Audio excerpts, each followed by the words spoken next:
दोस्तों 4 फरवरी 2026 को होली का त्यौहार होता है और पूरे देश में हर्ष उल्लास के साथ होली का जो त्यौहार होता है मनाया जाता है। कोई किसी को गुलाल लगा रहे होते हैं, कोई किसी को रंग लगा रहा होता है, कोई किसी के ऊपर रंग डाल रहा होता है, क्योंकि दोस्तों होली होता है और होली में किसी को मना नहीं किया जाता है। लेकिन दोस्तों देश राजधानी दिल्ली में जे कॉलोनी में एक ऐसी घटना घट जाती है जो पुलिस प्रशासन और समाज पर एक सवाल खड़ा कर देता है। दोस्तों दिल्ली नगर के जे कॉलोनी में 11 साल की एक बच्ची होती है और जो वह बच्ची होती है वह सभी बच्चियों के साथ वह होली खेल रही होती है। जो बच्ची होती है सभी बच्चियों के साथ रंग खेल रही होती है और जो बच्ची होती है वह एक गुब्बारा लिए रहती है और वह एक दूसरे बच्चियों पर गुब्बारा फेंक रही होती है और होली का त्यौहार का आनंद ले रही होती है और सभी बच्चियों पर गुब्बारा फेंक रही होती है। लेकिन दोस्तों जैसी दूसरी बार जो बच्ची गुब्बारा फेंक रही होती है तो वह जो गुब्बारा होता है वहां पर उस बच्चियों पर न लगकर वहां से गुजर रही एक मुस्लिम महिला पर जाकर वह पड़ जाता है। अब जैसी है वो गुब्बारा मुस्लिम महिला पर जाकर गिरता है तो गुब्बारा की जरा से जो छींटे होती हैं, जो पानी के छींटे होते हैं, उस मुस्लिम महिला के ऊपर थोड़ा सा गिर जाता है या लग जाता है। लेकिन दोस्तों जैसी है वहां पर मुस्लिम महिला के ऊपर जो गुजर रही होती है, जैसी गुब्बारा गिरता है तो यह वाक़ जो होता है रात के करीब 10 बजे के आसपास के होता है। अब जैसी उस मुस्लिम महिला के ऊपर यह गुब्बारा गिरता है, जो महिला होती है वहां पर सबसे पहले तो उस हिंदू परिवार के ऊपर आपत्तिजनक भाषा का उपयोग करती है।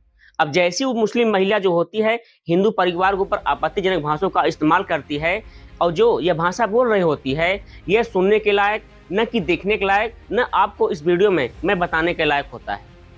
अब दोस्तों जैसी जो मुस्लिम महिला होती है आपत्तिजनक भाषा का प्रयोग करती है तो वहाँ पर जो हिंदू महिला होते हैं, जो 11 साल की जिस परिवार की बच्ची होती है, उस महिला से रिक्वेस्ट करते हैं, हाथ जोड़ते हैं, विनती जोड़ते हैं कि मैडम गलती हो गया, बच्ची थी, गलती हो गई, तो रिक्वेस्ट करते हैं। तो 10-15 मिनट के बाद जो मामला होता है वह रफा दफा हो जाता है।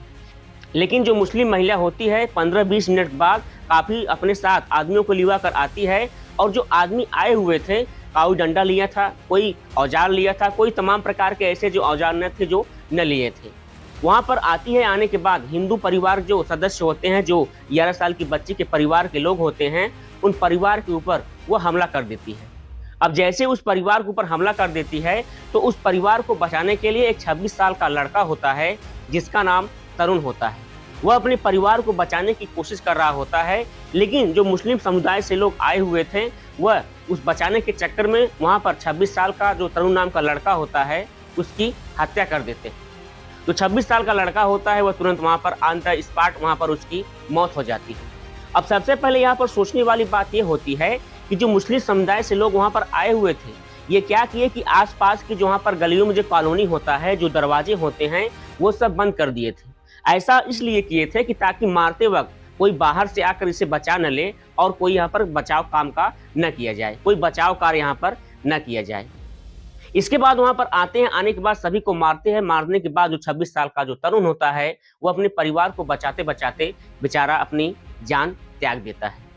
अब जैसी उसकी मौत हो जाती है तो आसपास में काफ़ी हंगामा होता है, काफ़ी वहाँ पर जो है पुलिस प्रशासन पर सवाल खड़े हो जाते हैं, देश राजधानी पर सवाल खड़ा हो जाता है कि आखिरकार परिवार के साथ ऐसा गलत काम कैसे हो गया। जैसे हिंदू दल, बजरंग दल और अन्य दल को मालूम होता है तो वहाँ पर आते हैं, विरोध प्रदर्शन करते हैं, उस आरोपी के घर जाते हैं। घर जाने के बाद उसके सामने गाड़ी खड़ी होती है, उसमें आग लगा देते हैं, उसकी बिल्डिंग को तहस नहस किया जाता है और उसके बाद मारा पीटा जाता है, तमाम प्रकार के विरोध किए जाते हैं।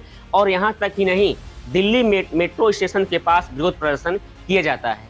इसके बाद जो पुलिस प्रशासन होती है काफ़ी सख्त हो जाती है। सख्त होने के बाद वहाँ पर जो आरोपी होते हैं, जो आरोपी बच्ची के परिवार के उस भतीजे के साथ मारे हुए थे, उनको गिरफ्तार किया जाता है।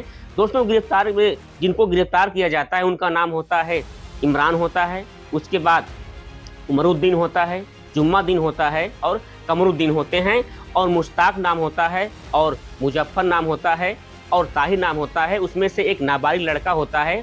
सभी आरोपियों को गिरफ्तार करके जेल के सलाखों के पीछे डाल दिया जाता है। अब जैसे ये वाक़ सोशल मीडिया पर फैल रहा होता है, देखते देखते कई मुल्कों और आसपास से कई राज्यों में यह फैल जाता है और दिल्ली सरकार की जो मुख्यमंत्री होती हैं, जिनकी सरकार होती है, ये सरकार पर एक बहुत बड़ा गंभीर आरोप खड़ा हो जाता है। आखिरकार हिंदू परिवार के ऊपर इतना आत्मघाती हमला कैसे खड़ा हो गया। नमस्कार दोस्तों, आप देख रहे हैं लिस्टन रवि स्टोरी। दोस्तों मैं रवि। दोस्तों आज जो हम आपको कहानी बताने जा रहे हैं, आप जरा सा वीडियो को स्किप मत करिएगा। मैं सारी कहानी को पूरे डिटेल में आपको बताने की कोशिश करूंगा। दोस्तों इस कहानी की शुरुआत होती है देश की राजधानी दिल्ली से। दोस्तों 4 फरवरी 2026 का यह वाक्य होता है और देश में होली का त्यौहार होता है। सभी लोग जो मित्र होते हैं, जो सगे संबंधी होते हैं, जो पड़ोसी होते हैं, सभी को एक दूसरे को गुलाल लगाते हैं और सभी लोग मिठाइयाँ खाते हैं, गुजियाँ खाते हैं और घर में और आस पड़ोसियों में सभी के घर में खुशी का माहौल होता है। दोस्तों जो बच्ची होती है दिन भर होली खेलती है और सभी जो बच्चे होते हैं आसपास में होली खेलते हैं, सभी को एक दूसरे के गुलाल लगाते हैं, किसी को रंग डालते हैं। ये तमाम प्रकार की जो वाक्य होता है यह दिन भर चलता रहता है। करीब 10 बजे का वाक्य होता है। जो बच्ची होती है अपने गुब्बारे में पानी भरती है और पानी भरने के बाद सबसे पहले अपने ताऊ के ऊपर डालने की पेशकश करती है। सोचती है अगर ताऊ के ऊपर डालेंगे ताऊ डांटेंगे और तमाम प्रकार की बातें बोलेंगे, लेकिन उनकी बातों को हम अपने दिल पर नहीं लेंगे और अपना गुब्बारा जो है फेंकेंगे। अब जैसे अपने ताऊ के ऊपर फेंकने वाली होती है तो वह गुब्बारा अपने ताऊ के ऊपर न लगकर वह उस कॉलोनी से नीचे एक मुस्लिम महिला गुजर रही होती है जिसका नाम सायरा होता है, उस मुस्लिम महिला के ऊपर जाकर लग जाता है। और दोस्तों करीब रात के 10 बजे का वाक्य होता है। जो कॉलोनी होती है एक गली में होती है, गली से उस महिला गुजर रही होती है और गुब्बारा उस महिला के ऊपर लग जाता है। अब दोस्तों जैसे उस महिला के ऊपर लग जाता है, जो महिला होती है तड़के से भड़क जाती है, तमाम प्रकार की आपत्तिजनक भाषाओं का उपयोग करती है और यहाँ पर हिंदू परिवार के जो 11 वर्षीय बच्ची होती हैं उनके परिवार के लोग रिक्वेस्ट करते हैं, हाथ जोड़ते हैं, विनती करते हैं कि मैडम ऐसी बात न बोलिए, बच्ची है, गलती हो गई, अब ऐसी गलती नहीं होगी। तो 10 से 5 मिनट जो महिला होती है सोचती है, विचारती है, तो उसके मन में विचार आता है कि हमको माफ़ कर देना चाहिए। अब जैसी जो महिला होती है वह माफ़ कर देती है, लेकिन 15 से 20 मिनट का वाक्य होता है। वो अपने घर पर जाती है, अपने घर पर सभी लोगों को बताती है और बताने के बाद 15 से 20 मिनट का वाक्य होता है। उसमें जुम्मादीन, कमरुद्दीन, उमरुद्दीन, ताकिर, मुजफ्फर, मुश्ताक और नाबालिग लड़के सभी आरोपी वहां पर आते हैं और आने के बाद हिंदू परिवार के जो लोग होते हैं उन पर आक्रमण करते हैं।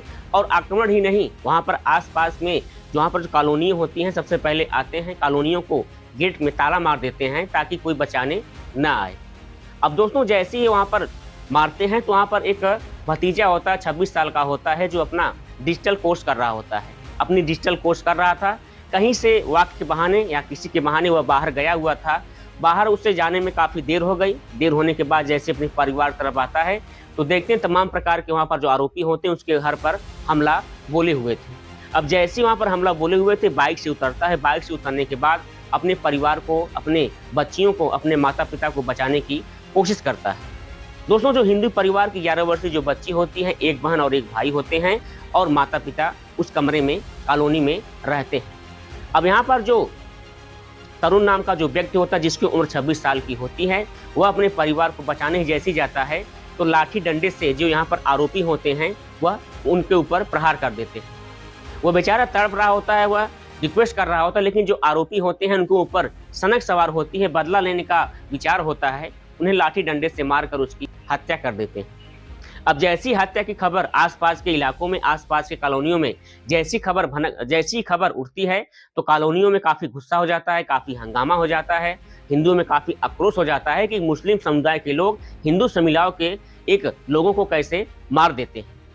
अब यहाँ पर जो हिंदू समुदाय के जो 11 वर्षीय के बच्चे जो होते हैं यह जयपुर राजस्थान के रहने वाले होते हैं और काफ़ी 6 दशक से यहाँ पर रह रहे होते हैं और अपने कपड़े का रोजगार कर रहे होते हैं। तो यहाँ पर जैसी पुलिस वहाँ पर आरोपी को गिरफ्तार करती है तो पूछताछ करते कोई रंजिश था या कोई मामला था, तो वो लोग बताते हैं सर कोई रंजिश नहीं होती है। जो बच्ची होती है और गुब्बारा खेल रही होती है, हमको मारने वाली थी तो हमको न लगकर गली से गुजर रही एक महिला जिसका नाम सायरा होता है उसके जाकर लग जाता है। इसके बाद जो सायरा होती है वह मध्य प्रदेश के रहने वाले होते हैं, ये भी मुस्लिम परिवार से होते हैं और काफ़ी दशकों से यहाँ पर रह रहे होते हैं।